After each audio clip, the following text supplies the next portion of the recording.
Hello everyone, my name is Swati, your English educator from Magnet Brains. Welcome, because today is a special day. Today we are going to launch our 6th grade English literature program where we are going to take care of our NCERT books, which we have 2 books, right? We have Honeysuckle and we have a supplementary reader. Apart from that, we are also going to take care of Engaging English and English Channel books. So yes, everything is going to be adjusted, don't worry about it. अब हम before we start, सबसे पहले हम देख लेते हैं कि 6th standard की English literature course में the 2 books that we have वो books कौन सी है और उनमें कितने chapters हैं, कितने poems हैं, पहले देखना पड़ता है ना कितना पढ़ना है और उसके बाद we are going to start. So the first book that we have is Honeysuckle. Honeysuckle, इसमें we have got around 10 chapters and I guess around 8 poems. Not every chapter has a poem. कुछ chapters में poems हैं और कुछ chapter में poems नहीं हैं. So Honeysuckle book में कितने कौन से chapters हैं? Who did Patrick's homework? Who did Patrick's homework is a very interesting chapter and we are going to start with it today. जिसमें you know there is some magical creature और वो क्या करता है वो हमें पता चलेगा. Then उसी के अंदर एक poem आती है A House a Home. So इसमें we are going to talk about what's the difference between a house and a home. Do you know the difference? If not, then stay tuned because we are going to know about it. How the dog found himself a new master. So this is a story about how did dog start to be with us. Okay, how did we tame him or tame it and all those things. Then the poem is The Kite, a very colorful, beautiful and free poem. Tarot's Award, then we have उसके अंदर एक poem आती है The Quarrel, then an Indian American woman in space, Kalpana Chawla. I'm sure that you all know about this woman, this wonderful woman, because we have been reading about her life and we have been getting motivated through her. So ये एक बहुत interesting story है जिसमें आपको aeronautics के बारे में, aerospace के बारे में, स्पेस शटल्स के बारे में बहुत सारी इंफॉर्मेशन मिलेगी. So if you are interested in all these things, so this is a chapter for you. इसमें एक पोम है beauty. Then the next chapter is a different kind of school. School, a different kind of school. What kind of a school? We'll get to know about it. Where do all the teachers go? Now this is a very interesting poem where you know we have like when we like our teachers we feel like knowing more about them. ये लोग क्या करते हैं school के बाद, क्या करते हैं, क्या ये लोग भी डांस करते हैं, क्या ये लोग भी मस्ती करते हैं, क्या ये भी डांटते होंगे. हमारे दिमाग में बहुत सारे परसेप्शन होते हैं. So through this poem we are going to know about it. The next chapter is Who I Am, and the poem with it is The Wonderful Words. And now the next 2 chapters that we have here, we do not have poem like a Fair Play. Fair Play is another chapter which has no poem. A Game of Chance, A Game of Chance. और इसके अंदर जो poem आती है वो है Vocation. Then Desert Animals, the poem is What If, and the last chapter is The Banyan Tree. So these are the chapters. The chapters name are very interesting. तो समझ जाओ कि chapters भी बहुत interesting है, right? Guys, when we are talking about literature, literature is all about creativity, being expressive, emotions, sentiments, सारा कुछ उसमें आ जाता है. Unlike जो हमारे conceptual chapters होते हैं, books होती हैं, जैसे कि subjects हमारे physics, chemistry, maths, इन सब में कॉन्सेप्ट और दिमाग लगाना होता है. When we talk about literature, it's all about our expressions. हम कितने मन से, कितने अच्छे से उसको पढ़ते हैं. अगर आप वैसे पढ़ोगे मेरे साथ जैसे मैं पढ़ाने वाली हूँ, then trust me, this is going to become one of your favorite subject. Okay? Now हम देख लेते हैं जो हमारी supplementary reader है, A Pact with the Sun. हमारी सप्लीमेंट्री रीडर का नाम है A Pact with the Sun और इसमें हमारे पास अराउंड 10 चैप्टर्स हैं. हमारे पास कोई पोम्स नहीं है इसमें. A Tale of Two Birds, The Friendly Mongoose, The Shepherd's Treasure, The Old Clock Shop, Tansen, The Monkey and the Crocodile, ये वाली तो पढ़ी ही होगी I'm sure, The Wonder Called Sleep, A Pact with the Sun, जिसके नाम पे book का नाम है What Happened to the Reptiles, and A Strange Wrestling Match.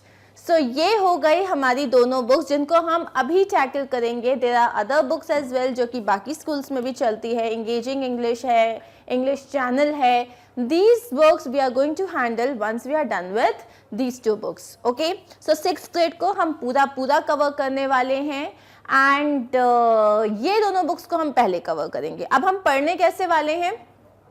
पहले we are going to make sure कि हम पूरी चैप्टर रीडिंग करेंगे, लाइन बाय लाइन. जितने भी डिफिकल्ट वर्ड्स होंगे वो आपके क्लैरिफाई करूंगी मैं, ताकि आप लोगों को कोई डाउट नहीं रह जाए. क्योंकि अगर कहानी पता है तो राम कौन था, सीता कौन था, तो ये हम बता ही सकते हैं, राइट? लेकिन अगर कहानी नहीं पता तो क्वेश्चन आंसर आप कैसे सॉल्व करोगे? See, it's about reading comprehension. Comprehension का मतलब होता है किसी चीज को समझना, राइट? तो we are done with this and now we are going to begin our first chapter and the chapter is who did Patrick's homework. Who did Patrick's homework? मतलब पैट्रिक कोई बंदा है, उसका होमवर्क किसने किया? And who has written this amazing chapter? Carol Moore.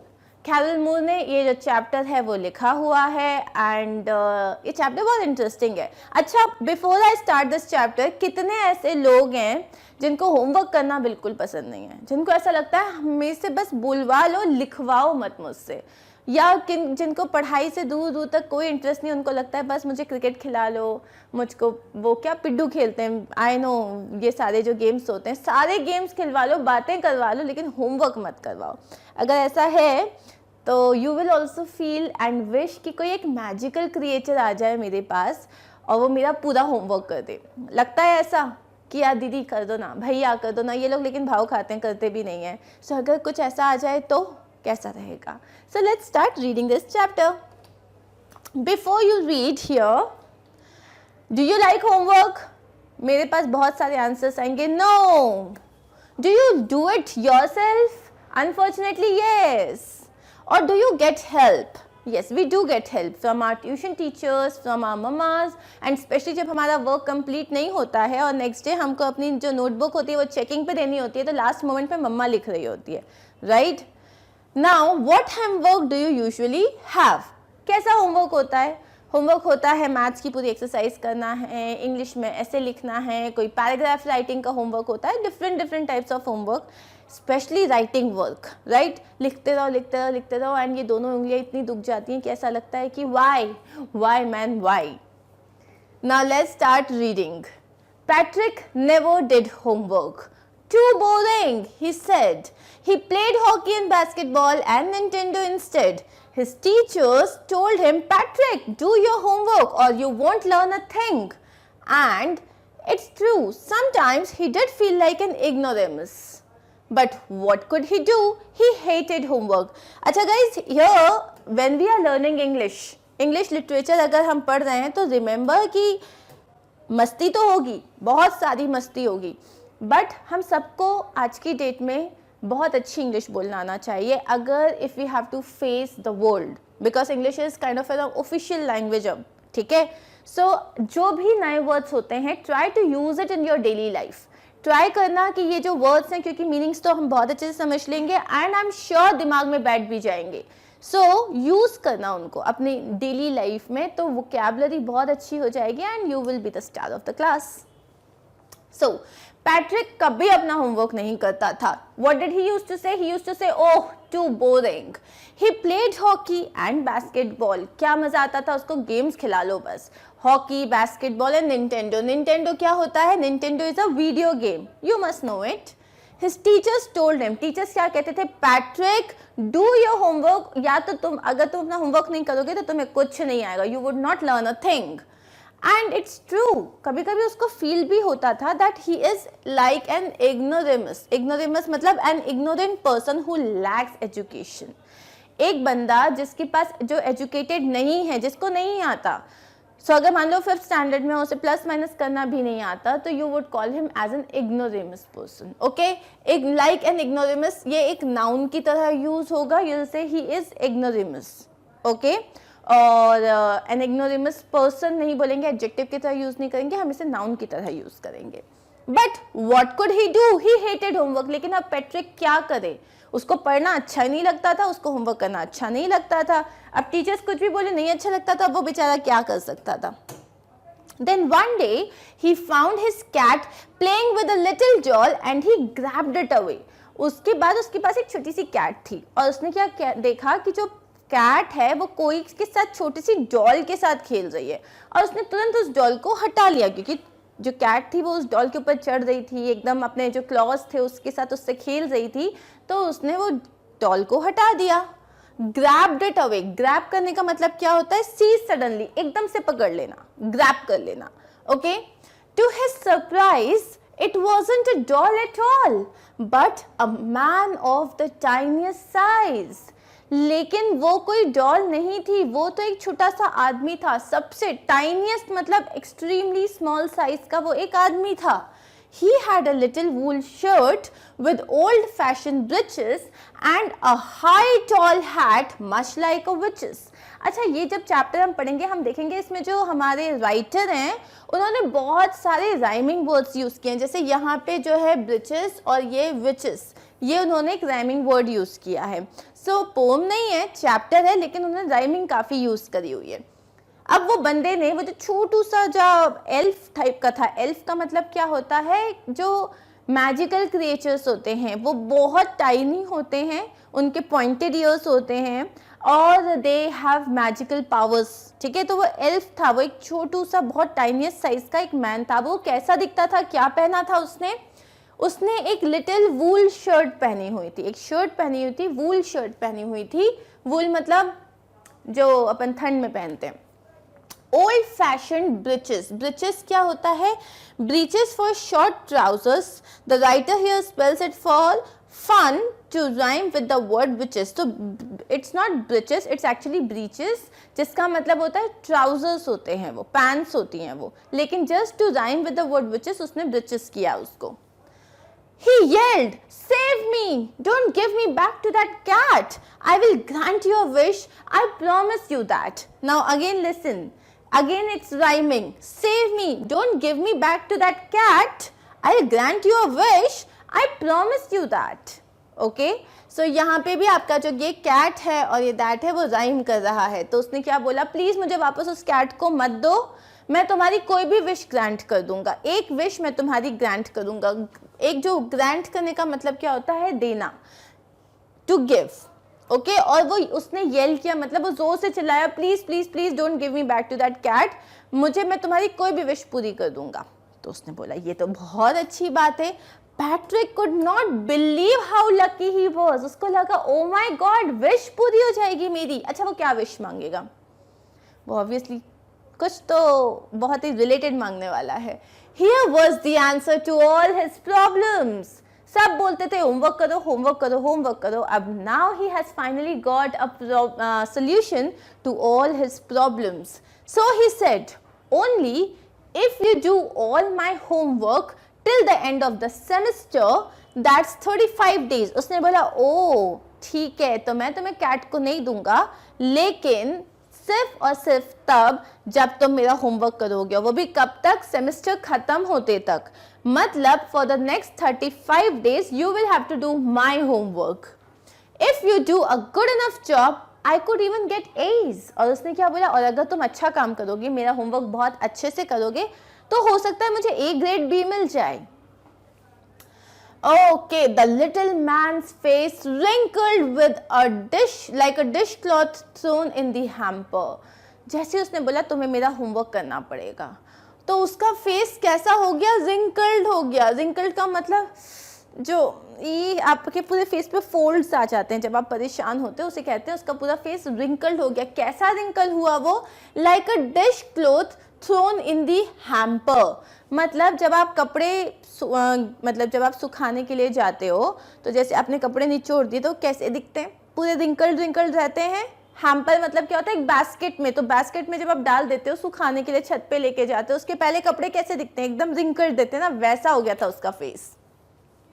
He kicked his legs and doubled his fists and he grimaced and scowled and pursed his lips। So he kicked his legs। उसको इतना गुस्सा आया कि उसने एक लात मारी। He kicked his legs and doubled his fist। doubled his fist मतलब एकदम ऐसे करना, जैसे अगर अपन को किसी से फाइट करनी है तो हम अपने आप को कैसे रेडी कर लेते हैं, अपने फिस्ट रेडी कर लेते हैं एक मुक्का मारने के लिए, राइट। तो उसने doubled his fist and he grimaced and scowled and pursed his lips. Now grimaced का मतलब क्या होता है? Grimaced, scowled and pursed his lips का मतलब उसका जो फेस था वो पूरा कैसा हो गया था, जिसमें उसको बहुत गुस्सा आ रहा था कि नहीं मुझे नहीं करना, डिसअप्रूवल वाला पूरा उसके फेस पे एक्सप्रेशंस थे.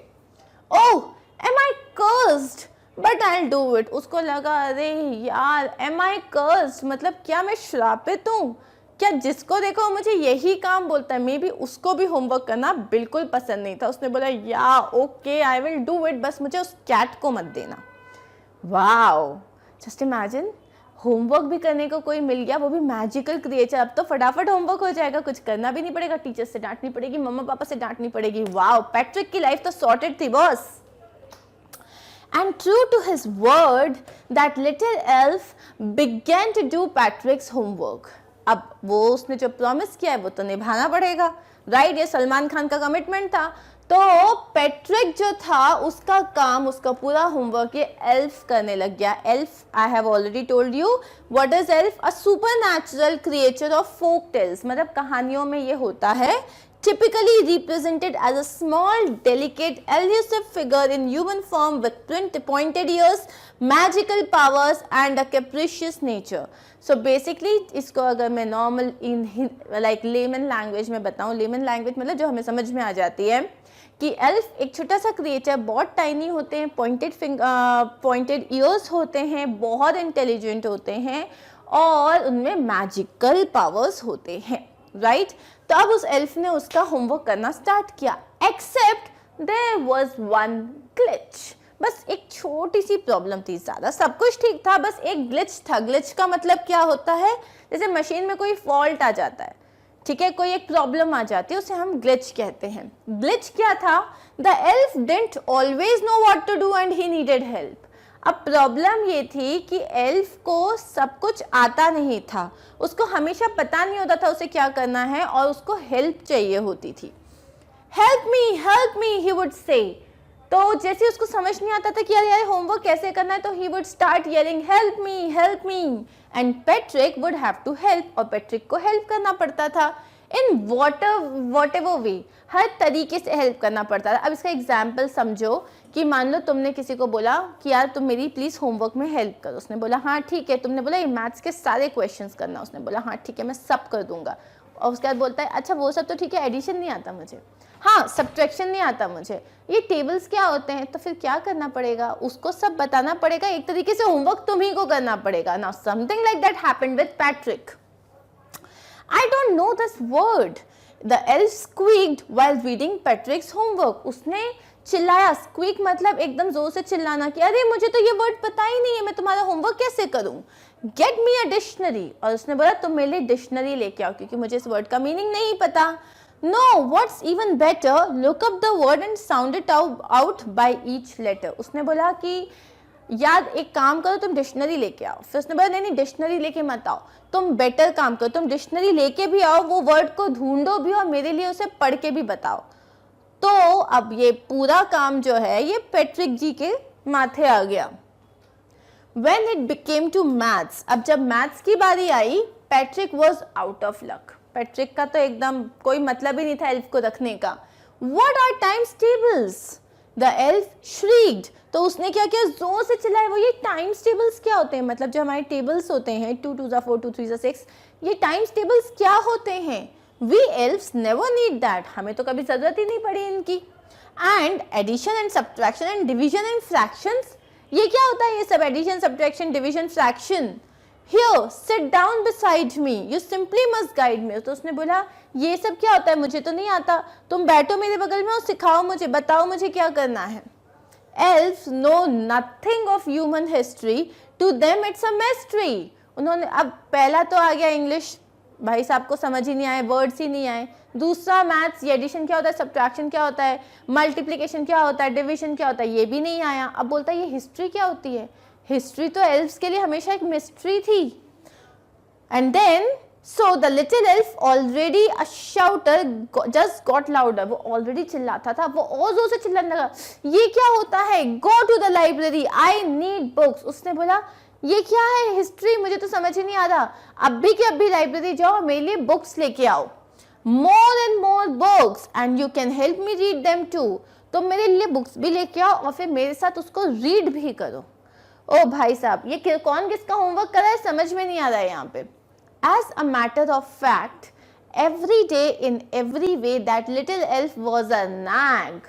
तो every day जब भी होमवर्क करना होता था, this little elf was a nag. nag का मतलब क्या होता है? one who troubles someone all the time by complaining or asking them to do something. अरे ये करो, ये मत करो, अरे ये ऐसा क्यों कर दिया. तो जो पूरे टाइम आप किसी को ऐसा बोलते हो उसको nag करना कहते हैं. ठीक है, यूजुअली हम अपने सिबलिंग्स को नैग करते हैं, हमारे सिबलिंग्स हमें नैग करते हैं, कभी कभी हम अपने पेरेंट्स को भी नैग करते हैं. सो नैग का करना मतलब पूरे टाइम बता, ये क्यों किया, ये क्यों नहीं करा, ऐसे जो क्वेश्चंस होते हैं, that is nagging. Patrick was working harder than ever, and was it a drag? He was staying up nights, had never felt so weary, was going to school with his eyes puffed and blurry. So अब वो यहाँ पे क्या बोलता है? Patrick ने बहुत मेहनत की. He has worked harder than ever. क्योंकि उसको होमवर्क कंप्लीट करवाना था, उसके हिसाब से उसका होमवर्क कोई और कर रहा था, लेकिन सारी मेहनत कौन कर रहा था? पैट्रिक कर रहा था. He was working harder than ever, and was it a drag? Drag का मतलब क्या होता है?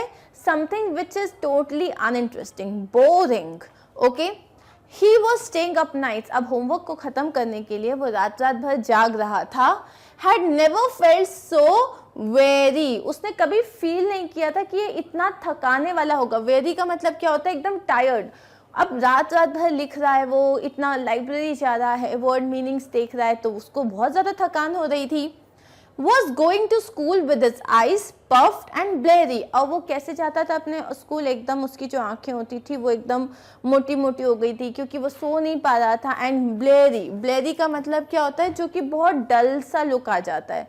तो वो एकदम थक के, एकदम बहुत, क्योंकि उसने इतनी मेहनत की हुई थी, तो एकदम थक हार के जाता था school. Finally, the last day of school arrived and the elf was free to go. अब last day आ गया, वो 35th day आ गया, and elf जो था he was free to go. As for homework, there was no more. अब कोई homework नहीं था. So he quietly and slyly slipped out the back door. तो उसको लगा यार अब तो कोई homework नहीं है, फिर से नहीं पकड़ ले, कोई काम ना करा ले. तो क्वाइटली एंड स्लाइली, क्वाइटली मतलब चुपचाप, और स्लाइली मतलब क्या होता है? सीक्रेटिवली, मतलब एकदम दबे पाँव, किसी को पता ना चले, वैसे करके वो पीछे के दरवाजे से खिसक लिया. So no more homework and it's all done. Patrick got his A's, his classmates were amazed, his teachers smiled and were full of praise. Patrick को क्या मिल गया? He got A grade. उसको हर सब्जेक्ट में ए मिला. एंड उसके जो friends थे वो अमेज्ड हो गए थे कि ओ माय गॉड, पैट्रिक के इतने अच्छे मार्क्स. और उसके टीचर्स सब, they were like full of praise, मतलब वो उसकी खूब तारीफ कर रहे थे. And his parents, they wondered what happened to Patrick. और उसके पेरेंट्स को लगा यार ये क्या हो गया, हमारा बच्चा अभी तक जो था वो सी ग्रेड लाता था, बी ग्रेड लाता था, ये अचानक से ए ग्रेड कैसे लेके आने लग गया. He was now the model kid. अब सारे टीचर्स जो थे, जो बाकी के जो बच्चे थे जो शायद होमवर्क नहीं करते थे या पढ़ाई में उतने ज़्यादा स्ट्रॉन्ग नहीं थे, वो सब लोगों को पैट्रिक का एग्जाम्पल दे रहे थे. मतलब वो अब मॉडल किड हो गया था कि उसके जैसा बनो, पैट्रिक के जैसा बनो. He was now the model kid, cleaned his room, did his chores, was cheerful, never rude, like he had developed a whole new attitude. Patrick में बहुत सारे चेंजेस आ गए थे. क्या चेंजेस आए थे? वो अपना रूम क्लीन रखता था. ही डिड हिज चोर्स. चोर्स का मतलब क्या होता है? इसे प्लीज कोर्स मत बुलाना, इट इज चोर्स. चोर्स का मतलब होता है जो आपके डेली के काम होते हैं. जैसे कि आप मॉर्निंग में उठोगे, you will brush your teeth, you will go freshen up, and आपको अपना टिफिन पैक करना है या आपको अपना होमवर्क करना है. ये सब आपका डेली का बहुत ही बोरिंग काम होता है, राइट? इसको हम कहते हैं डेली चोर्स. वॉज चीयरफुल, अब वो बहुत खुश रहता था. नेवर रूड, वो किसी से बदतमीजी से बात नहीं करता था. Like he had developed a whole new attitude, मतलब अब ऐसा लगता था कि पैट्रिक ने एक नया एटीट्यूड जो है वो डेवलप कर लिया. एटीट्यूड का मतलब क्या होता है? आप किसी भी तरीके से किसी चीज़ को, किसी इंसान को किस तरीके से देखते हो, उसको किस फीलिंग के साथ देखते हो, उसका पूरा एटीट्यूड चेंज हो चुका था. You see, in the end, Patrick still thought he had made that tiny man do all his homework. उसको अभी भी लग रहा था कि पूरा होमवर्क किसने किया, वो एल्फ ने किया. But I will share a secret just between you and मी. लेकिन एक सीक्रेट है जो सिर्फ आपके और मेरे बीच में है. It wasn't the elf, Patrick had done it himself. Elf ने नहीं किया उसका होमवर्क, पैट्रिक ने उसका होमवर्क खुद किया था. मे बी थोड़ा राइटिंग पार्ट एल्फ ने किया होगा, लेकिन पैट्रिक ही तो था जो पूरा बता रहा था कि क्वेश्चंस कैसे सॉल्व करने हैं, वर्ड मीनिंग्स क्या है, हिस्ट्री रीड करना, लाइब्रेरी जाना. So this was our first chapter guys. The name was Who Did Patrick's Homework, and who did it? He did it himself. Maybe that elf only made him do it. लेकिन अब वो पूरा का पूरा change हो चुका था. He is now a new boy and he is full of hopes and he has altogether a different attitude, right? So through this chapter, what do we learn? Maybe we learn that we don't need a magical creature in our life to do our homework. What do we need? We just need a little push. हमको सिर्फ एक push चाहिए. कभी कभी हमें थोड़ा सा support चाहिए होता है ताकि हम अपनी चीज़ें बहुत आसानी से कर पाएँ. हमें वो सपोर्ट अपने फ्रेंड्स से मिल सकता है, अपने टीचर्स से मिल सकता है, अपने पेरेंट्स से मिल सकता है, राइट? We just have the fear. ऐसा लगता है कौन करे, अरे मुझे तो कुछ नहीं आता. ट्राई तो करो, सब बनेगा, right? So here we are done with our chapter. And to understand कि हमने अपना चैप्टर अच्छे से किया है नहीं किया है, एंड अभी हम कर रहे हैं हमारी क्लास 6 की फर्स्ट बुक हनी सर्कल में से जो फर्स्ट चैप्टर है हु डिड पैट्रिक्स होमवर्क के question answers. In the last video we understood the chapter. हमने बहुत अच्छे से चैप्टर रीडिंग कर लिए, सारे वर्ड्स के मतलब समझ चुके हैं हम, और अब हमें समझना है कि हमने कितने अच्छे से वो समझा है. तो इस समझ के साथ हम अब इस समझ को करेंगे. सो बहुत सारी समझ हो गई है यहाँ पे. So now let's start doing our question answers. So the first question here is we have to answer the following questions. The first question says, what did Patrick think his cat was playing with and what was it really? So Patrick को क्या लग रहा था कि उसकी cat किसके साथ खेल रही है और एक्चुअली में वो क्या था? Simple question. सो पैट्रिक को क्या लग रहा था कि उसको लग रहा था वो कोई छोटी सी डॉल है, but later what did he realise कि वो कोई डॉल नहीं है, वो तो एक एल्फ है. Okay, so Patrick thought that his cat was playing with a little doll. हो गया, with a little doll हो गया हमारा first part of the answer. In reality, it was an elf, a man of the tiniest size. In reality मतलब actual में वो एक elf था, a man of the tiniest size. ये हो गया हमारे answer का second part. Cool. So we are done with our first question. Second question क्या है? Why did the man grant Patrick a wish? So man ने Patrick को एक विश क्यों ग्रांट की? हम यहाँ कौन से मैन की बात कर रहे हैं? हम एल्फ की बात कर रहे हैं, टाइनीएस्ट मैन की बात कर रहे हैं. तो उसने पैट्रिक को एक विश क्यों ग्रांट करी? Patrick save the little man's life from the cat. अब पैट्रिक ने क्या किया था? उसकी लाइफ सेव की थी. ही सेव्ड उसकी लाइफ. पहला पॉइंट, किससे सेव की थी? From the cat. दूसरा पॉइंट, और इसलिए उसने क्या किया, मतलब सेव कैसे की थी? He did not hand him over to the cat. उसने वापस उसे कैट को नहीं दिया.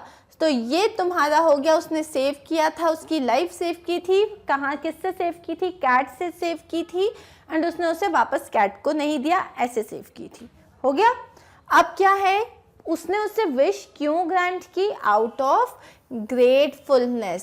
ये जो वर्ड है ग्रेटफुलनेस, इसका मतलब होता है थैंकफुल. जब आप किसी के लिए बहुत ही ज़्यादा कृतज्ञ होते हो, बहुत आभारी होते हो, थैंक यू होते हो, तो उसको बोलते हैं gratefulness. So out of gratefulness he wished him, like he gave him a wish, he granted a wish to him. Grant करना मतलब क्या होता है?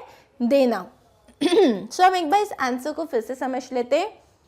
Patrick, he saved the little man's life from the cat as he did not hand him over to the cat. From the cat as he did not hand him over to the cat.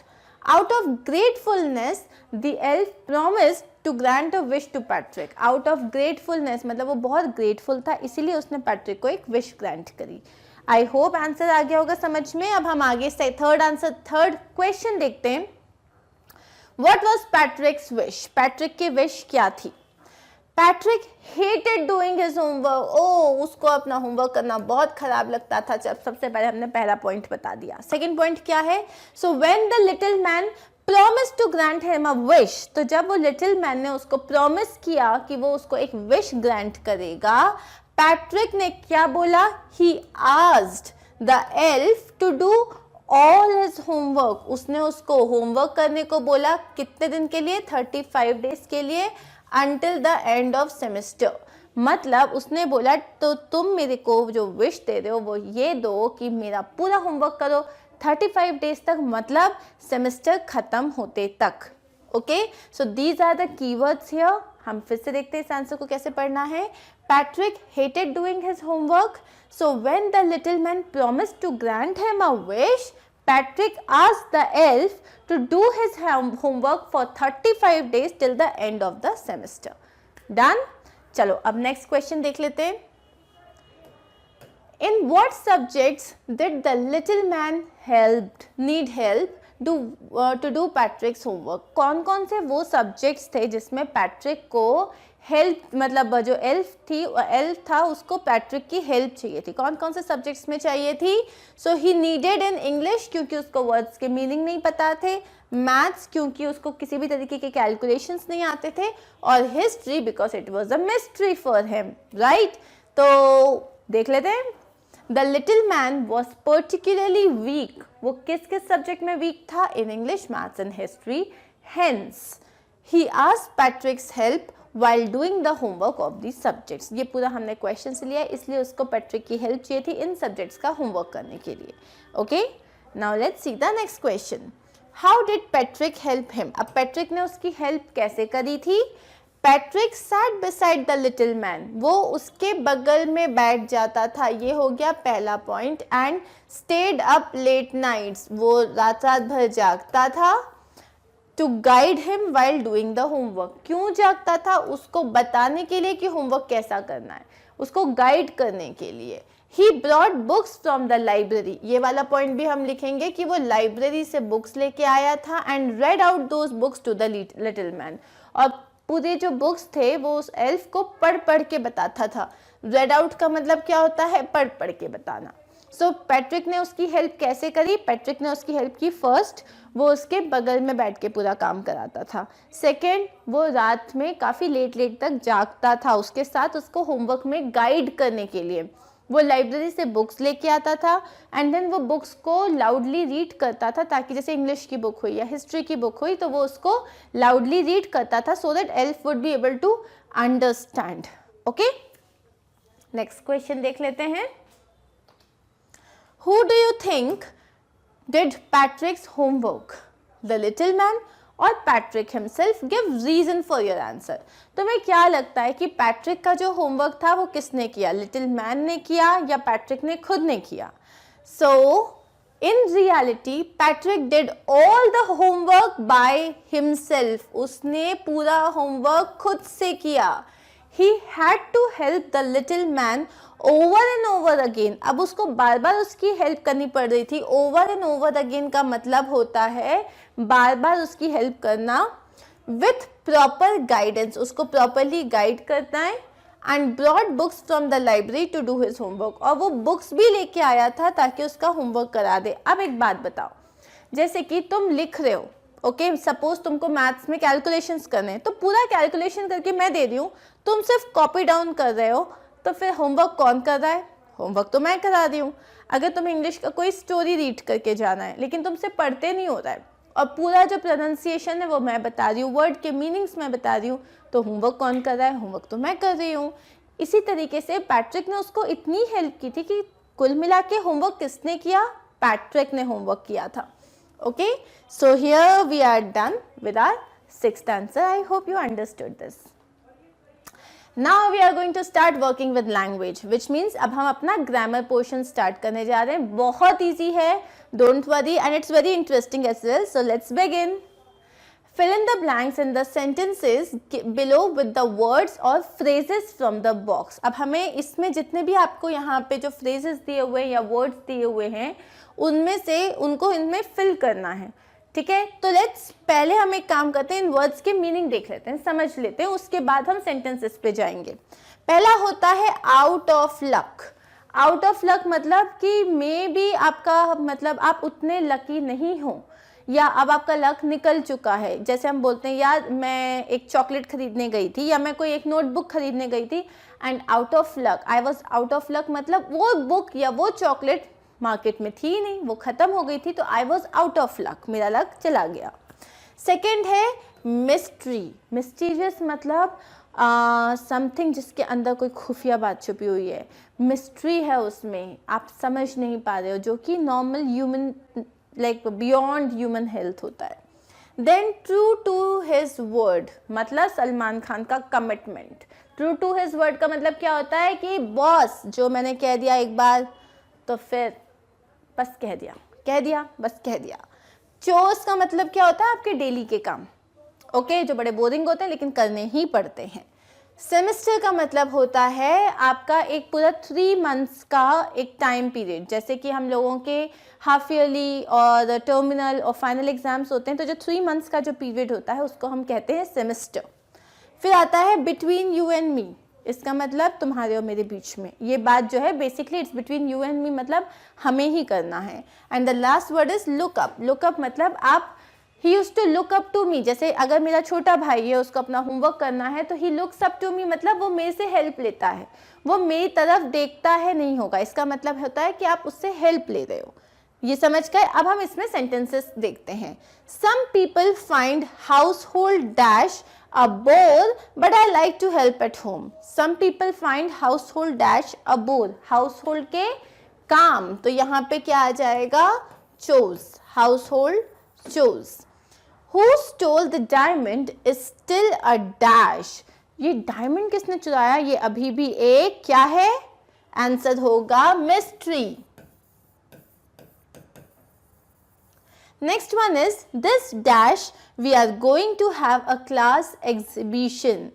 इस बार हमारे इसमें एक class exhibition होने वाला है, तो अब इसमें क्या आएगा, दिस इस बार मतलब इस सेमेस्टर में, तो हमारा आंसर इसमें हो जाएगा semester.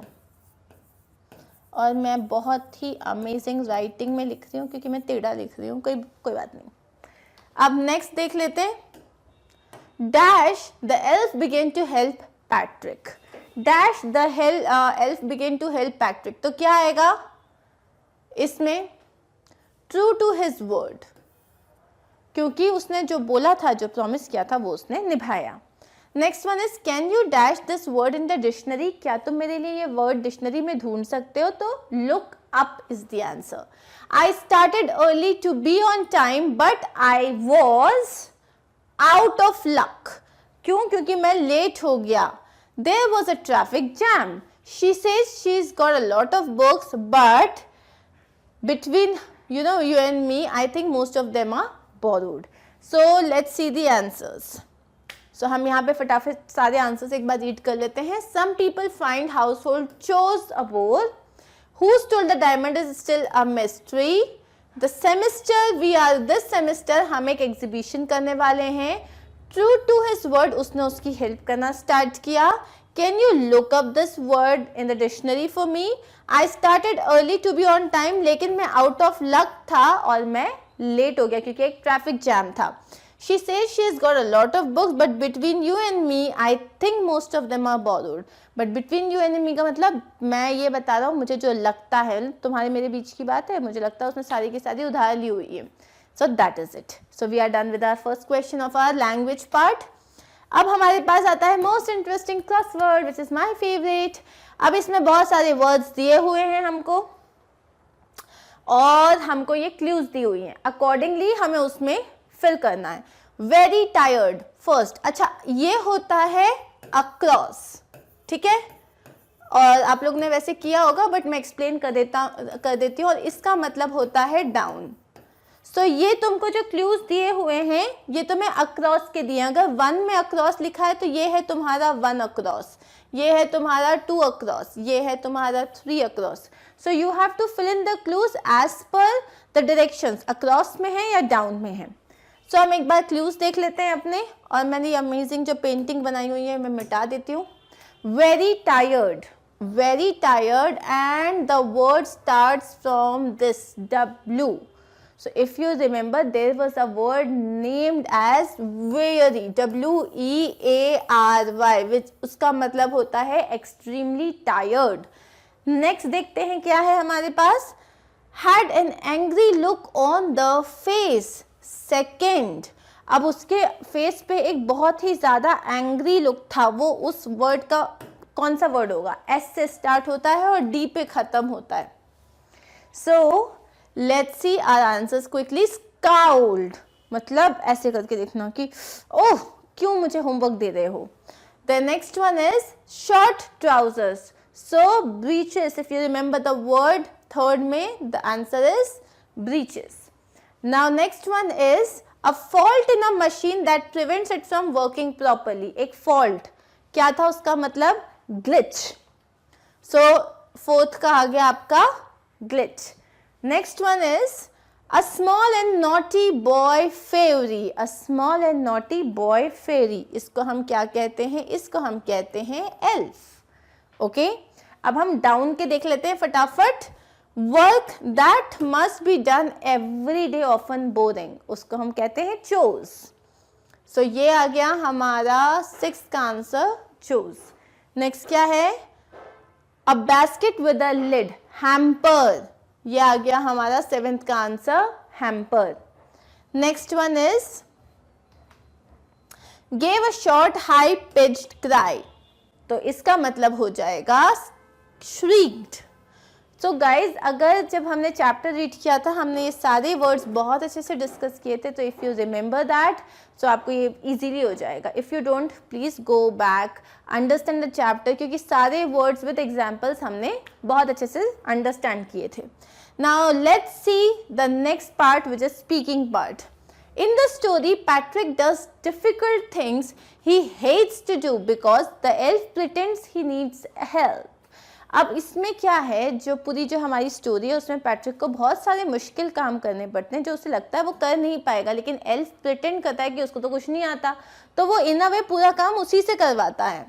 Have you ever done something difficult और frightening by pretending about it in some way. तो कभी तुमने ऐसा कोई काम किया है जो बहुत डिफिकल्ट हो, बहुत फ्राइटनिंग हो, और अपने से प्रिटेंड किया कि हाँ ठीक है मैं तो कर लूँगा. Tell your classmates about it. या तो ये है, और say what you feel about homework. The words and phrases in the boxes may help you. Do you think it is useful even though you may not like it? From pairs and speak to each other. So ये जो है ये एक group exercise है जिसमें आप अपने friends के साथ डिस्कस कर सकते हो, बात कर सकते हो. 2 चीज़ों के बारे में बात करनी है. या तो ये कि क्या कभी बहुत डिफ़िकल्ट काम कोई सा करा है जिसमें बहुत डर भी लग रहा हो, और लेकिन उसके बाद भी तुमने वो काम कर लिया. और सेकेंड, तुम्हें होमवर्क करना कैसा लगता है, तो ये डिस्कस करना है. Let's see. फॉर एग्जाम्पल, अब तुम्हें बहुत सारे फ्रेजेस दिए हुए हैं. You may say I am not fond of homework. I am not fond of homework मतलब मुझे अच्छा नहीं लगता. Your partner may reply but my sister helps me with my lessons at home and that gives a boost to my marks. तो इसमें तुम्हारे partner क्या बोलेगा कि हाँ मुझे नहीं अच्छा लगता लेकिन मेरी सिस्टर मुझे हेल्प करती है, इसीलिए मैं अपना होमवर्क टाइम पे कर पाता हूँ, इसलिए मेरे को अच्छे मार्क्स मिलते हैं. सो अब यहाँ पे देखो कि हमें क्या क्या फ्रेजेस दिए हुए हैं. Not be fond of, I am not fond of, मुझे अच्छा नहीं लगता. Not take to, appeal to for, not be keen on, not developed a liking for, not have a taste. For example, I don't have a taste for this, मतलब मुझे ये उतना पसंद नहीं है. Not developed a liking for, ये सबका एक ही मतलब होता है when you do not like something. For example, I don't have a liking for nachos, मतलब मुझे nachos इतने पसंद नहीं है. I am not fond of action movies, मतलब मुझे एक्शन मूवीज़ पसंद नहीं है. I don't have a taste for chocolate cake, बहुत सारे लोगों को बहुत अच्छा लगता होगा, मुझे चॉकलेट केक नहीं अच्छा लगता. तो I don't have a taste for chocolate cake, मुझे वो बहुत कड़वा लगता है. तो maybe I don't have a taste मतलब I don't like it. I do not appeal for, so I don't appeal to this, मतलब मैं बहुत ज़्यादा एकदम मन नहीं करता मेरा कोई काम करने के लिए. I am not keen on this, I am not keen on playing cricket, मेरे को क्रिकेट खेलना इतना पसंद नहीं है. I do not take to.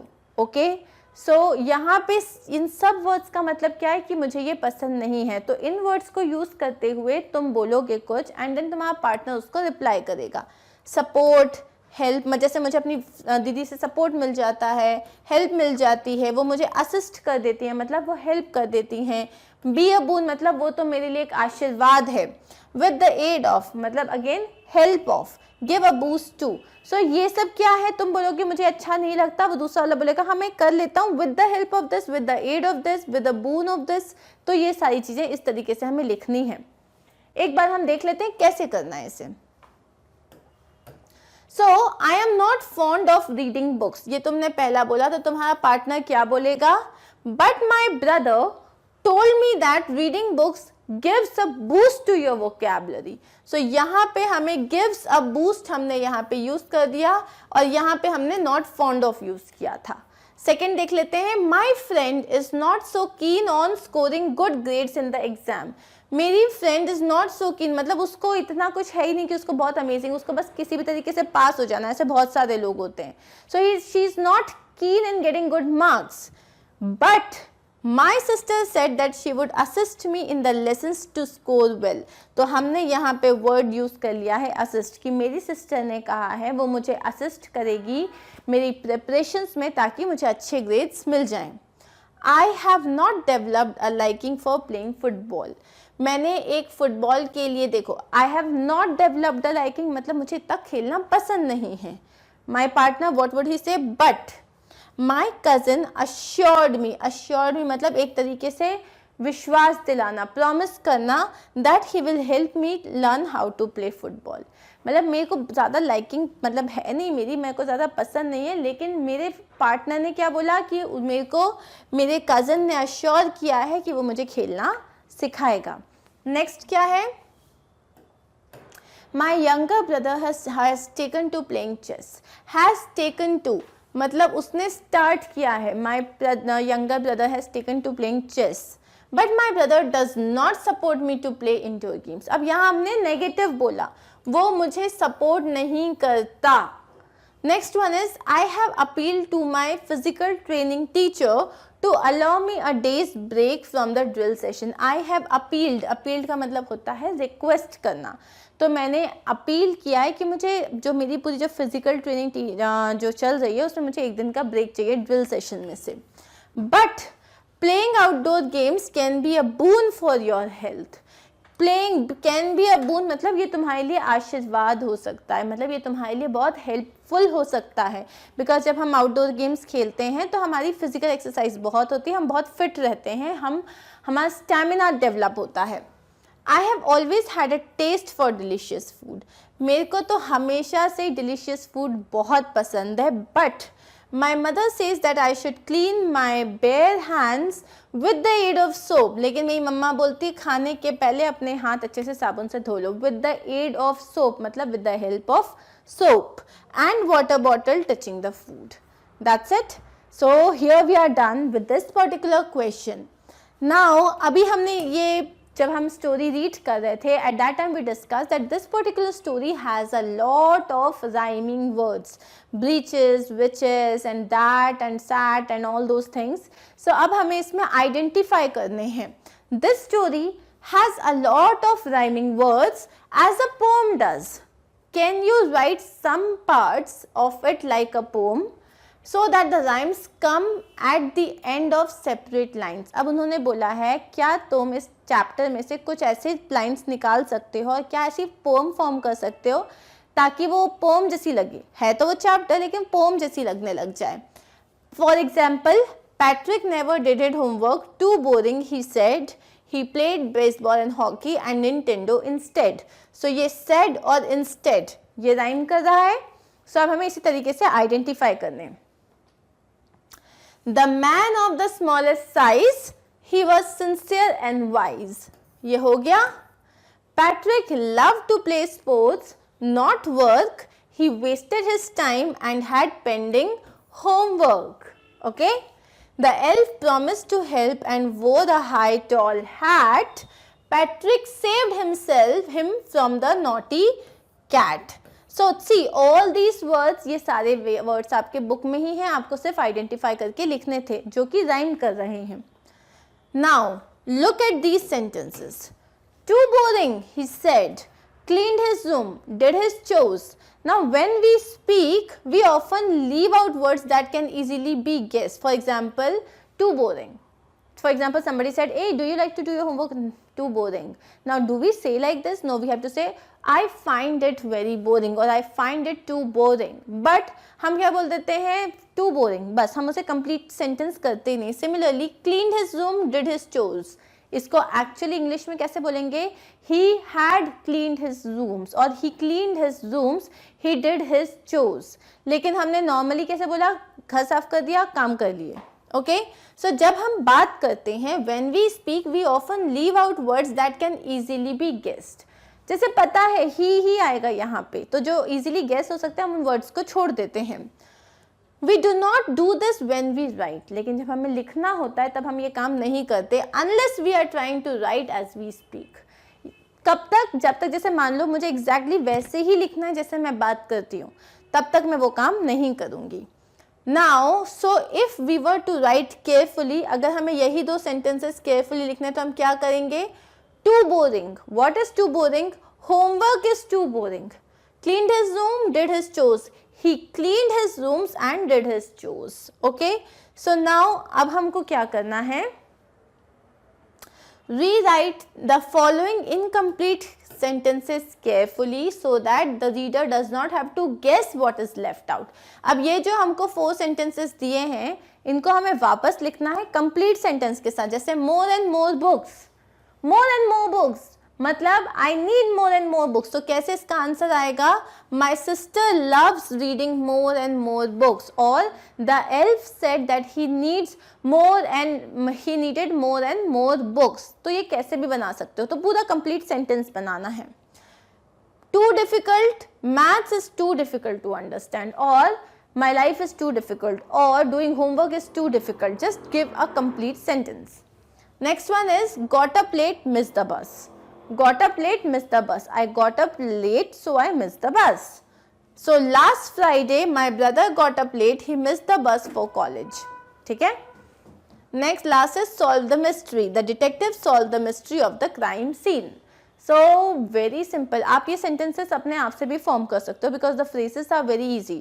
You just have to form a meaningful sentence which is complete in its own, जिसमें हमें कुछ guess नहीं करना पड़े.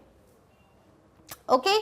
नाउ अब आपको आर.के. लक्ष्मण जो एक बहुत ही फेमस कार्टूनिस्ट हैं और उन्होंने एक कार्टून बनाया हुआ है. Discuss the following questions with your partner. So ये है आपका cartoon.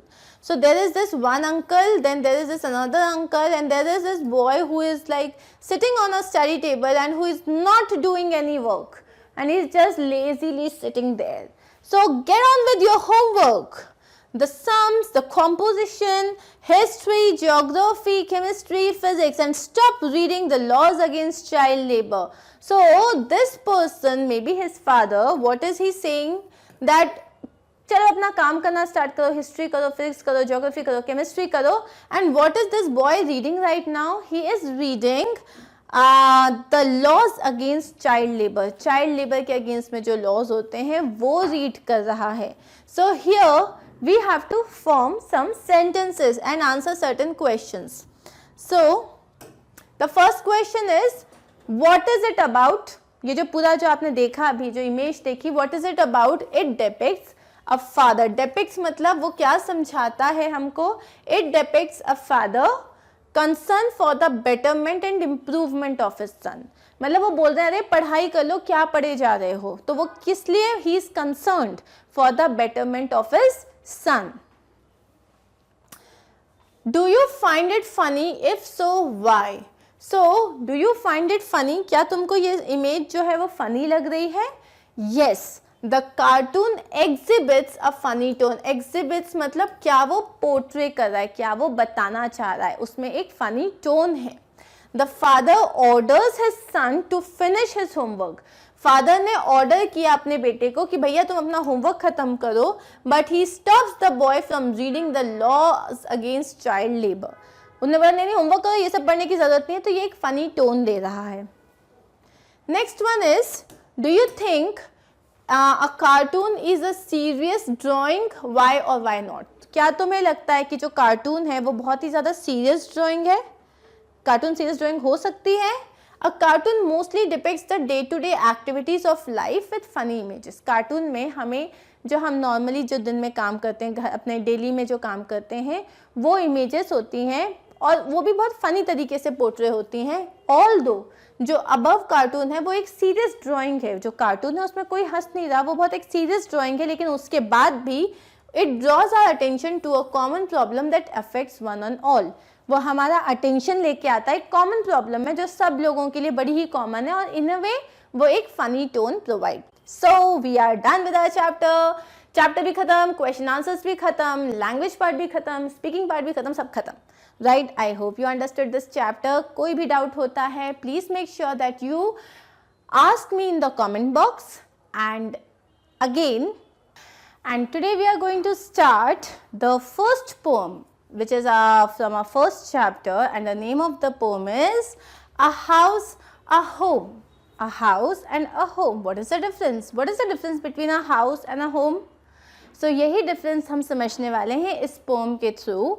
And what are we doing? We are doing the 6th class Honeysuckle book, and this is our first poem. So in the last chapter, in the last video, we started with our first chapter, that who did Patrick's homework. So if you have not checked it, so please make sure that you check it, understand it, and then come to this. Okay, so let's start now. Now, what is a house? Is this a house or a home? And what is this? This is a house or a home? House क्या होता है? Home क्या होता है? House मतलब एक घर, right? एक मकान. So now understand the difference. मकान और घर में क्या डिफरेंस होता है?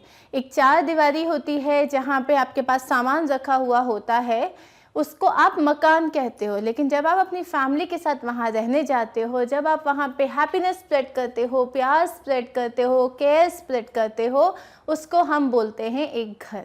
राइट, सो इस पोम में हम यही पढ़ने वाले हैं. Now this poem has been written by Lorraine M. Hawley. And now let's begin and understand something about the poet. Poet के बारे में भी तो जानना बड़ा important है. क्या लिखा है यहाँ पे? Lorraine Martha Hawley is an American poet born on 8 December 1921 in St. Peter, USA. So ये USA में born हुई थी, और ये जो हैं ये एक American poet हैं. Her writing style is simple yet thought provoking. उनकी जो राइटिंग स्टाइल है अभी हम देखेंगे इस पोम के थ्रू, क्योंकि उनकी राइटिंग स्टाइल बहुत सिंपल है, आपको इजीली समझ में आ जाएगा. Still it is very thought provoking, मतलब वो आपको सोचने पे मजबूर कर देती हैं. In this poem, she aims to make a clear distinction between a house and a home. और इस पोम के थ्रू वो क्या बताना चाह रही है? हमको एक क्लियरली डिस्क्राइब करना चाहती है कि एक मकान में और एक घर में क्या डिफरेंस होता है. So let's start with a poem. Now here again introduction. In this poem the poet has explained the difference between a house and a home, and she elaborates on the role that family members play in a home. Now let's begin with our poem. What is a house? It's brick and stone and wood that's hard, some window glass and perhaps a yard. Okay, what is a house? एक मकान क्या होता है? It is brick and stone, ईंट और पत्थर ही तो होता है. And wood that's hard, और जो एकदम जो हार्ड वाला जो वुड होता है वो यूज़ होता है, चाहे वो दरवाजे बनाने हो, खिड़कियाँ बनानी हो, या जो है आपको अंदर कंस्ट्रक्शन में वुड तो लगता है. Some window glass and perhaps a yard, window glasses भी लगती हैं उसमें, और परहैप्स अ यार्ड. यार्ड का मतलब क्या है? A unit of measurement. मतलब यार्ड का मतलब होता है कि आप एक कितने अमाउंट में आपका घर जो है, कितनी जगह पे आपका घर बना हुआ है, कितने स्क्वायर फीट में आपका घर है, कितने यार्ड्स में आपका घर है. प्लस यार्ड का मतलब एक और चीज़ होता है, आपके घर के आसपास जो एक छोटा एरिया होता है, बैकयार्ड टाइप का जो एक प्लेस होता है. जैसे कि अगर मान लो ये आपका घर है तो इसके आसपास आपका जो होता है यार्ड होता है, तो हो सकता है आपके पास एक यार्ड भी हो. Next is Its eaves and chimneys and tile floors and stucco and roof and lots of doors. Its eaves and chimneys. Eaves क्या होता है? A part of roof that meets the walls of a building. A part of roof that meets the part of the building, मतलब जो एक corners होते हैं, जो roof होता है, जो वॉल से मिलता है, उसको बोलते हैं अपन ईव्स. एंड चिमनीज मतलब क्या होता है? तो जैसे अगर ये मेरा घर है तो इसके घर पे चिमनी लगी है जिसमें से पूरा स्मोक, पूरी जो अंदर अगर फायर प्लेस के साथ यूजुअली ये अटैच्ड होती हैं तो चिमनी से सारा जो स्मोक होता है, सारा जो डस्ट होता है वो बाहर चला जाता है. एंड टाइल फ्लोर्स, फ्लोर पे टाइल लगे होंगे. And stucco and roof. Stucco क्या होता है? Stucco is fine plaster that is use for coating wall surfaces. अब आपके जो वॉल सरफेस है वो तो ब्रिक से बनी है आपकी सारी वॉल्स. अब इन वॉल्स पे क्या करते हैं? हम एक कोट लगाते हैं, इसको प्लास्टर करते हैं ताकि वो एकदम स्मूथ हो जाए, शाइनी हो जाए, और उसके बाद हम उसके ऊपर पेंट करते हैं. And roof, stucco and roof and lots of doors, और बहुत सारे दरवाजे तो होते ही हैं. What is home? So अभी इन दो स्टैंजास में हमने किसके बारे में बात करी? हमने एक हाउस के बारे में बात करी. अब हम बात करते हैं what is a home? It's loving and family. Home मतलब उसमें बहुत सारा प्यार होता है, बहुत ज़्यादा अपनापन होता है, और उसमें एक फैमिली रहती है. एंड डूइंग फॉर अदर्स, जिसमें हम दूसरों का ख्याल रखते हैं, जिसमें हम दूसरों के लिए बहुत कुछ करते हैं. It's brothers and sisters and fathers and mothers. और एक फैमिली में कौन होते हैं? सिस्टर्स होते हैं, ब्रदर्स होते हैं, ममा होती हैं, पापा होते हैं. It's unselfish acts and kindly sharing and showing your loved ones you're always caring. एक घर क्या होता है? एक अनसेल्फिश एक्ट होता है. अनसेल्फिश एक्ट मतलब जैसे सुबह उठ के your mother prepares breakfast for you, then lunch for you, then dinner for you. She makes sure that if you are unwell तो वो आपका ख्याल रखती हैं. आपके फादर जो हैं वो काम करते हैं so that he can provide for you. आपकी सिस्टर कभी कभी आपको डांटती हैं ताकि आप टाइम पे होमवर्क कर लो. These are all unselfish acts, क्योंकि इसको करने से उन्हें कुछ नहीं मिलेगा, इसको वो दूसरों के लिए कर रहे हैं, that too unconditionally, where they are not expecting you to give anything in return, right? So these are all unselfish acts. And kindly sharing, आप हर कुछ शेयर करते हो. अगर मान लो आइसक्रीम का एक छोटा सा स्कूप बचा हुआ है तो उसके बाद उसमें से 1 स्पून मम्मा, 1 स्पून पापा, 1 स्पून दीदी, 1 स्पून भैया. So you share everything and that gives you a lot of joy as well. And showing your loved ones you are always caring. और हम क्या शो करते हैं कि जो भी है, whatever problem you are in, whatever it is, if it is happiness or if it is sadness, we are always there for you. हम क्योंकि हम पूरे टाइम में शो करते हैं कि हम आपकी बहुत केयर करते हैं, और इसे हम क्या कहते हैं? इसे हम एक घर कहते हैं. Right guys, so this was a very simple and very easy to understand poem, लेकिन with a lot of emotions. Yes, it is thought provoking क्योंकि ये हमें डिफरेंस बताता है कि एक मकान में और एक घर में क्या डिफरेंस होता है. What is the difference between a house and a home? House is only 4 दीवारी, जिसमें आपके पास में भी बहुत सारे आपके पास प्लेजर होगा. हो सकता है आपके पास वहाँ पे बहुत बड़ा घर है और उस घर में जो है एकदम अमेजिंग इक्विपमेंट्स लगे हुए हैं, सारे नेसेसरी आइटम्स सब कुछ हैं, लेकिन क्या उसमें एक फैमिली है? तो वो तो मकान ही कहलाएगा ना. It won't be called as a home. Okay, now let's quickly see the summary of this poem. A house is made of brick and stone and hard wood. It includes glass windows and very often a yard. There are a few other things also like tiled floors, plastered walls and many doors. However, all these things do not really make a home. एक house में ये सारी चीज़ें होती हैं. Brick and stone होता है, hard would होता है, ग्लास विंडोज़ होते हैं, यार्ड होता है, टाइल फ्लोर्स होते हैं, प्लास्टर्ड वॉल्स होते हैं और बहुत सारे डोर्स होते हैं. लेकिन ये सारी चीज़ें मिला के भी एक घर नहीं बनता. It doesn't make a home. It is a loving family which makes a real home. एक लविंग फैमिली जो होती है, एक बहुत प्यारी जो फैमिली होती है, वही एक एक्चुअल घर बनाती है. In such a family people care for each other and work unselfishly. और ऐसी जो फैमिलीज़ होती हैं उसमें लोग एक दूसरे का ख्याल रखते हैं और अनसेल्फिशली एक दूसरे को बहुत सारा प्यार और बहुत सारा केयर करते हैं. Home means love and family. Home का मतलब होता है love and family. It means to work for the happiness of all those who live in the house. हम एक दूसरे की खुशी के लिए काम करते हैं. अगर किसी का बर्थडे होता है और हम एक अचानक से सरप्राइज पार्टी प्लान करते हैं, तो उससे हमें क्या मिलता है? उससे हमें सिर्फ उस बंदे की एक स्माइल मिलती है. और वो स्माइल, उसी स्माइल के लिए अगर हम कोई काम कर रहे हैं तो ये एक अनसेल्फिश एक्ट है. आप उसकी हैप्पीनेस के लिए कुछ कर रहे हो और ये सिर्फ घर में होता है. That is brothers, sisters as well as parents. For the welfare of the family, each member has to work unselfishly. इसीलिए हमें हमेशा अनसेल्फिशली ही काम करना पड़ता है. क्योंकि अगर हमने बोला, मम्मा ने बोला कि नहीं मैं तो ये खाना तभी बनाऊंगी अगर तुम मुझे ये ला के दोगे, तो क्या उसे हम प्यार और केयर करेंगे या कह पाएंगे उसे? नहीं. उसको हम एक सेल्फिश एक्ट कहेंगे. क्योंकि सेल्फिश एक्ट क्या होता है? जब मैं कुछ एक्सपेक्ट कर रही हूँ, और किसी की हैप्पीनेस एक्सपेक्ट करना is not a selfish act. They are kind to each other and share the happiness and the misfortunes together. वो लोग एक दूसरे के लिए बहुत काइंड होते हैं, एक दूसरे का ख्याल रखते हैं, खुशियाँ भी बांटते हैं. And they share the misfortunes together. मतलब प्रॉब्लम्स जो होती हैं उन्हें भी एक दूसरे के साथ बांटते हैं. उनकी प्रॉब्लम्स में एक दूसरे को सपोर्ट करते हैं. The members of a happy home care for each other. They show it by their actions that they love.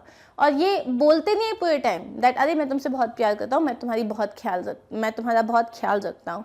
उनके जो एक्शंस होते हैं उससे वो ये चीज़ बताते हैं. Right? So this was a little summary, guys. I hope you understood. Now before doing the question answers, let's look at the poem once again and see if it has a rhyming scheme.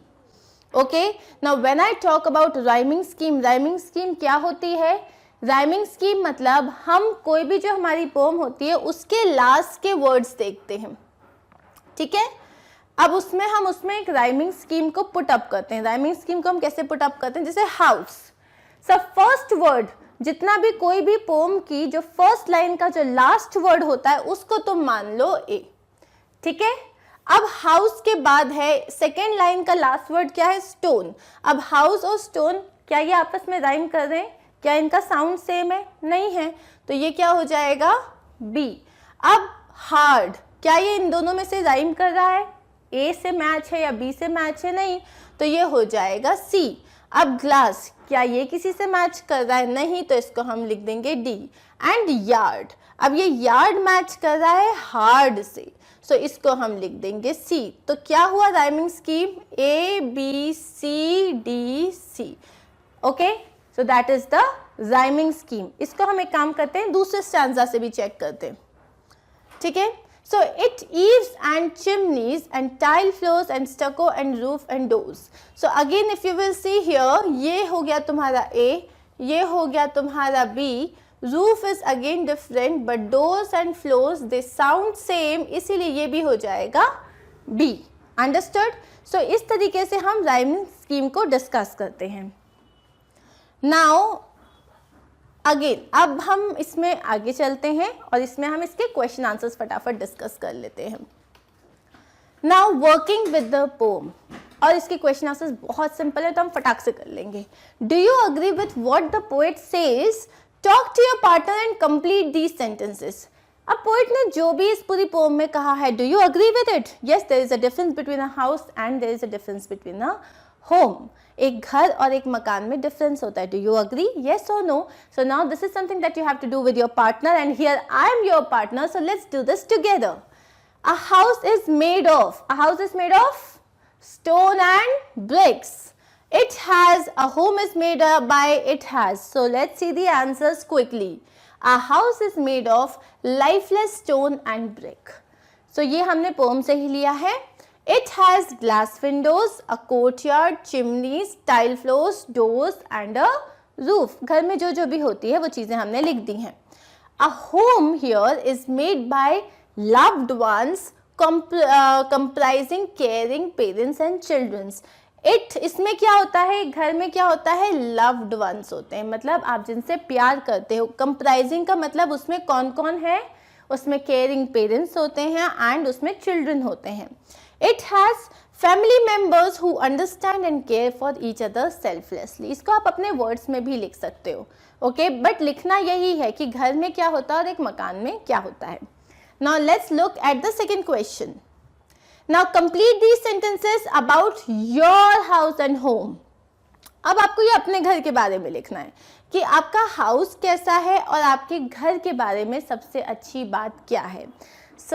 मैंने क्या लिखा है देख लेते हैं। My house, मेरा house कैसा है? इट्स अ स्ट्रक्चर, ये एक स्ट्रक्चर है, स्ट्रक्चर ही तो है, made up of brick, stone and tiles. It has wide, beautiful windows, a spacious bedroom, a warm and cozy living room, and doors with curtains. अब इसको आप और भी explain कर सकते हो, जैसे कि you have got swings, or you have got stairs, or you have got 5 bedrooms or 6 bedrooms, और आपके पास कितना बड़ा garden है. If you have a backyard, then you can talk about it. If you have a beautiful garden, you can talk about it. But you are talking about the structure of your house. Remember that आप अपने घर में क्या क्या है उसकी बात कर रहे हो, मकान में. अब आप अपने घर की बात करोगे. So the best thing about my home is that all my family members are very loving and affectionate. मतलब वो बहुत प्यारे हैं और वो एक दूसरे का बहुत ख्याल रखते हैं.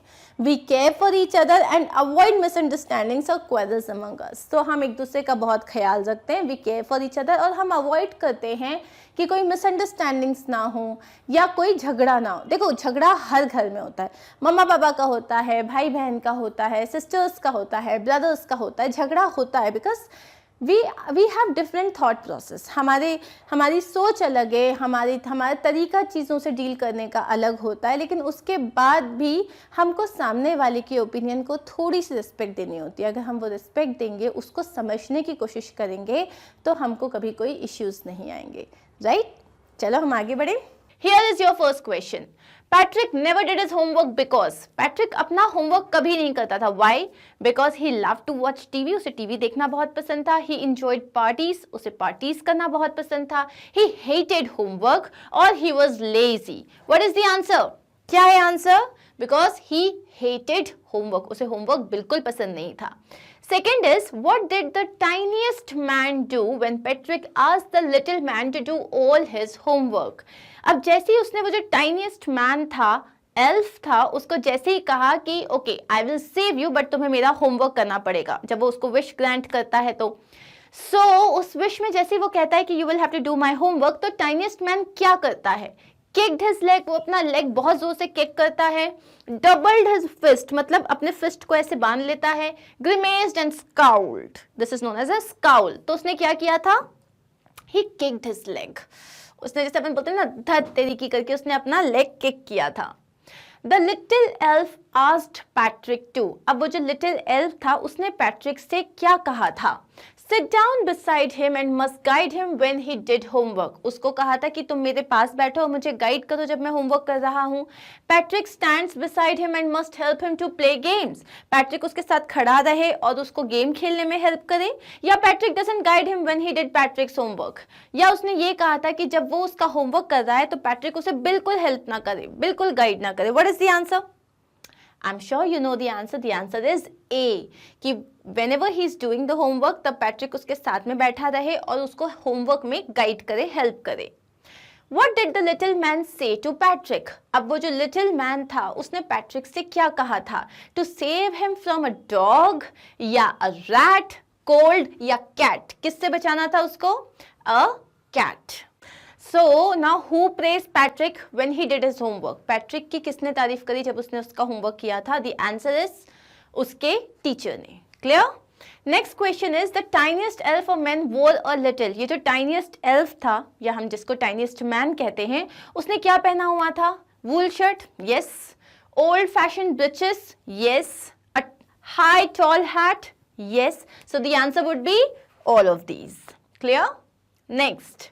Ignoramus is a person. Ignoramus. Now ignoramus का मतलब होता है इसमें you can see कि ignorant जो person होता है उसको ignoramus कहते हैं. Ignoramus means a person who is popular, no, lacks education. Exactly. Ignorant मतलब जिसे knowledge नहीं है. Okay, knows literature, no, is arrogant, no. The answer is a person who lacks education is known as ignoramus. When the cat was playing with the doll, Patrick, जब cat जो है उस doll के साथ खेल रही थी तो पैट्रिक picked it hard, उसने जोर से उठा लिया, grab the doll away, doll को अलग कर दिया, started shouting, जोर से चिल्लाने लगा, या gave her milk, कि उसने जो है वाह वाह तुम डॉल से खेल रहे हो, ये लो आओ दूध पियो, ऐसा तो नहीं हुआ था. He grabbed the doll away, मतलब when the cat was playing with that little doll जो एक्चुअली में एल्फ था, उसने उसको दूर कर दिया अपने आप से. What was Patrick's wish? अब पैट्रिक की विश क्या थी? The elf must do Patrick's all homework till the end of semester. The elf must play with him. The elf must play with the little cat. Patrick की क्या wish थी कि elf जो है वो उसके साथ खेले या कैट के साथ खेले या उसका पूरा होमवर्क कर दे सेमेस्टर के एंड तक. So yes, the answer is A. The elf must do पैट्रिक्स all homework till the end of the semester. Little man's face wrinkled like a dishcloth shows his emotions. जैसे वो little man का जो face था वो पूरा जो है एकदम ऐसे wrinkled हो गया जैसे कि कोई डिश क्लॉथ होता है, मतलब जैसे वो एक क्लॉथ होता है जो एकदम पूरा ऐसे खुचड़ मुचड़ होता है. उससे क्या पता चलता है कि वो बहुत ही ज्यादा खुश था या हेट्रेड था, उसके अंदर लव था, फियर था या एंगर था. अब ऐसे कब करते हो? When you are angry. So it was like because of anger. How long time did the elf get to do Patrick's homework? Patrick को कितना टाइम, मतलब एल्फ को कितना टाइम लगा पैट्रिक का होमवर्क करने के लिए? For one day, मतलब उसने कितना बोला था कब तक करना है उसका होमवर्क? एक दिन के लिए, till the end of semester या before the end of semester? The answer is till the end of semester. उसने कहा था सेमेस्टर के एंड तक तुमको मेरा होमवर्क करना पड़ेगा. The elf granted a wish. अब एल्फ ने एक विश ग्रांट की थी उसे. क्या विश थी? To show its power. अपनी पावर को शो करने के लिए उसने उसको एक विश दिया था. To keep his promise. अपने प्रॉमिस को रखने के लिए. In return for his protection against the cat. क्योंकि पैट्रिक ने उसको कैट से बचाया था इसलिए उसने उसको एक विश दी थी, या टू मेक हिम रिच, उसको बहुत माला माल करने के लिए. The answer is because उसने उसको कैट से प्रोटेक्ट किया था. The C, मतलब C part is the answer. Patrick had changed and he now, अब पैट्रिक बदल चुका था और अब वो कैसा था? He did his chores, मतलब वो अपने काम खुद करता था. Cleaned his room, वो अपना रूम खुद साफ किया करता था. And was never rude, और वो कभी भी रूडली बात नहीं करता था. So yes, all these changes were there. So all of the above is the answer. Who yelled and said save me? किसने बोला था बचाओ मुझे? पैट्रिक ने या वो टाइनिएस्ट मैन ने या कैट ने? किसने कहा था? The tiniest man. Who said oh am I cursed? कि अरे भगवान ये मेरी तो किस्मत ही खराब है. कौन ने कहा था ये? कैट ने, टाइनिएस्ट मैन ने या पैट्रिक ने?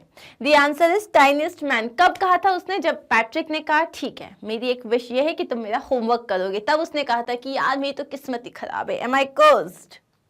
The elf was helpless and needed. Elf जो था वो एकदम helpless था.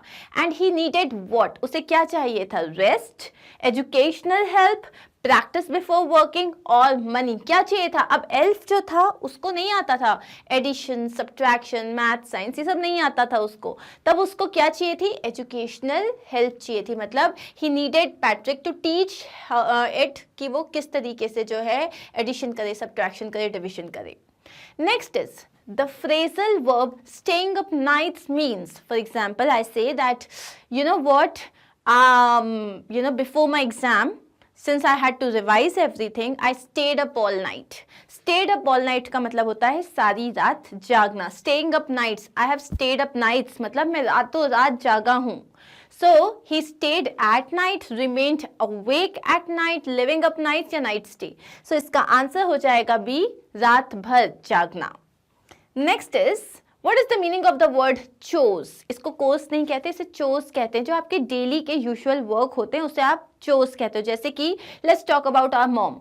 So उनके डेली chores क्या होते हैं? That she gets up, then she prepares tea, then she does like उनका जो बेसिक नहाना वगैरह सारा वो puja and all she does that. फिर वो लंच बनाती हैं, ब्रेकफास्ट बनाती हैं, आपको हेल्प करती हैं विद द पैकिंग एंड आपका जो स्कूल के लिए प्रिपरेशन होती हैं. सो ये सारे उनके बेसिक चोर्स होते हैं. So even if she is working ये सारे बेसिक काम तो रहते ही हैं. तो इन्हें क्या बोलते हैं हम? चोर्स, जो बेसिक काम है.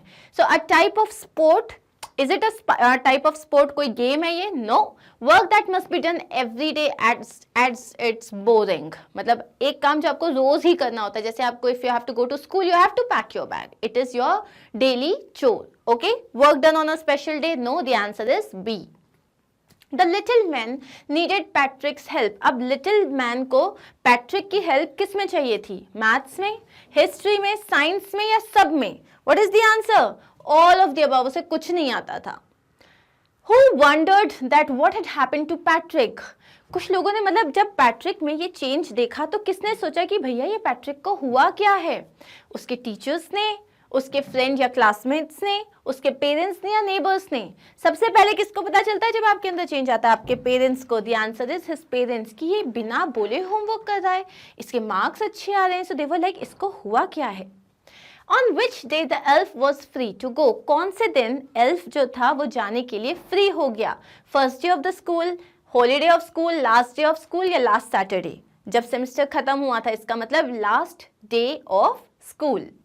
Finally the elf slipped out. Finally जो है एल्फ चला गया. कब? जब वो थक गया था, या there was no more homework as he wished to avoid Patrick, क्योंकि वो एट पैट्रिक को अवॉइड करना चाहता था, या उसके स्लिपर्स उसे पिंच कर रहे थे. सो द आंसर इज क्योंकि अब कोई होमवर्क नहीं बचा था, पैट्रिक ने पूरा होमवर्क कर दिया था.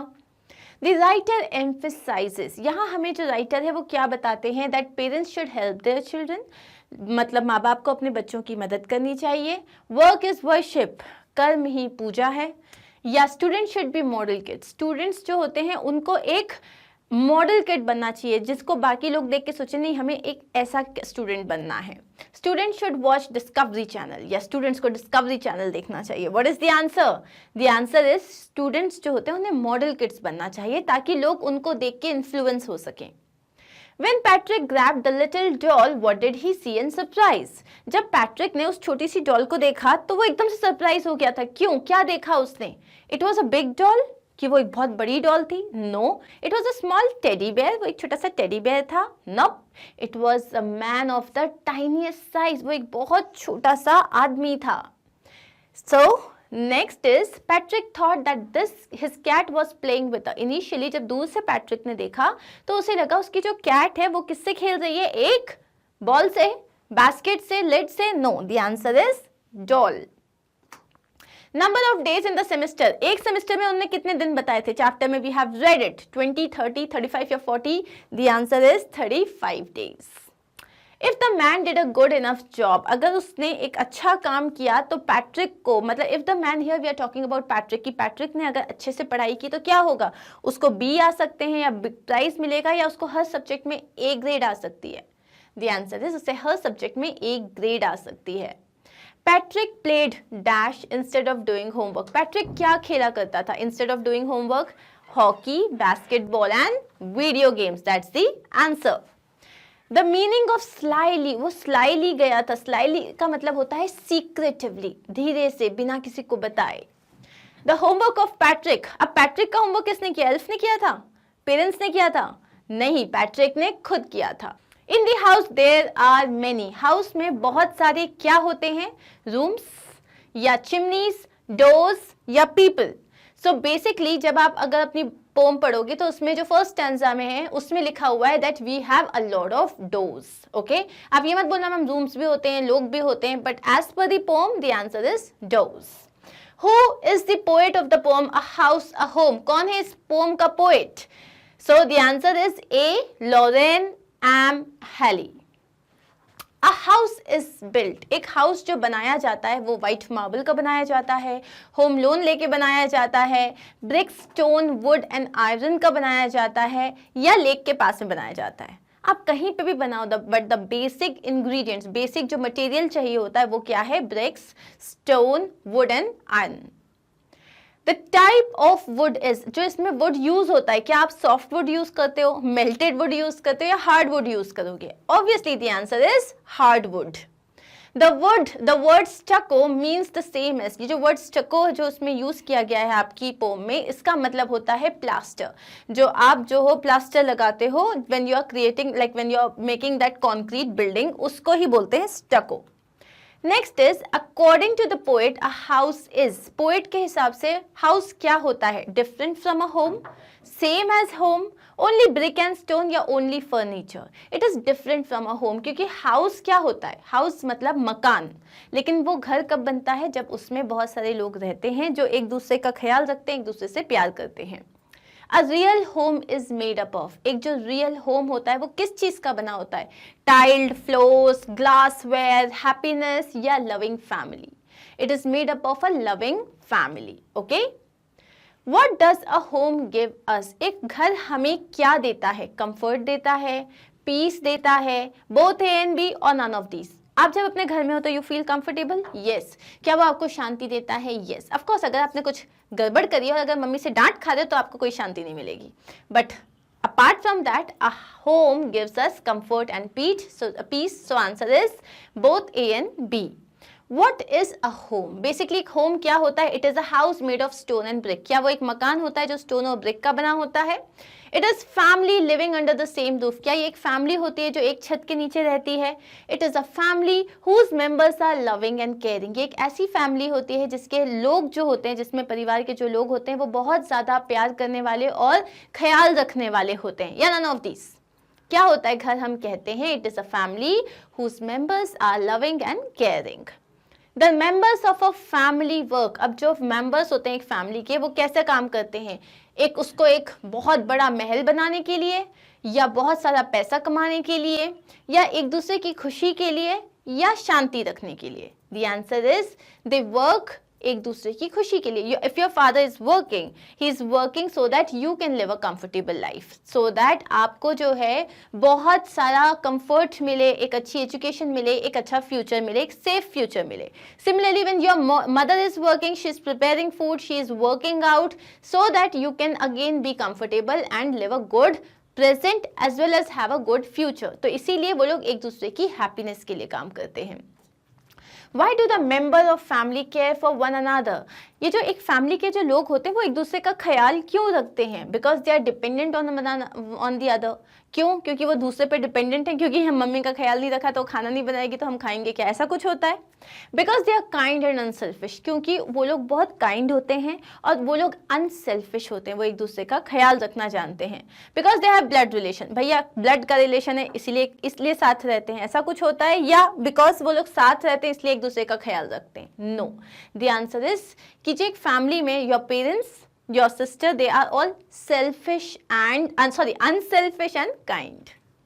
The feeling that is seen in a home is of, एक घर में जो आप फीलिंग देखते हो वो क्या होती है? जेलसी, ईर्ष्या, या रिवेंज, बदला लेने का, सैक्रिफाइस, जहाँ पे आप एक दूसरे के लिए अपनी खुशियों का त्याग कर देते हो, और सिक्योरिटी, जहाँ पे आपको लगता है हाँ आप सेफ हो। सो एक घर जो होता है उसमें जो बेसिक फीलिंग होती है वो है सैक्रिफाइस, जहाँ आपने देखा है कि अच्छा एक काम करो, कोई बात नहीं, एक ही गुलाब जामुन बचा है तुम खा लो। बेसिकली आप सेक्रीफाइस करते हो, चाहे वो छोटी सी चीज के लिए हो या बड़ी सी चीज के लिए हो। A house becomes a home with, एक घर जो है, एक मकान जो है वो घर कब बनता है? जब उस पर छत लग जाती है, या दरवाजे लग जाते हैं, या विंडोज लग जाते हैं, या जब उसमें लोग आ जाते हैं। The answer is with the people. With what windows are seated in the house, house में विंडोज किस चीज से सील्ड है? वुड से, ग्लास से, टाइल्स से, या सीमेंट से? Answer is glass.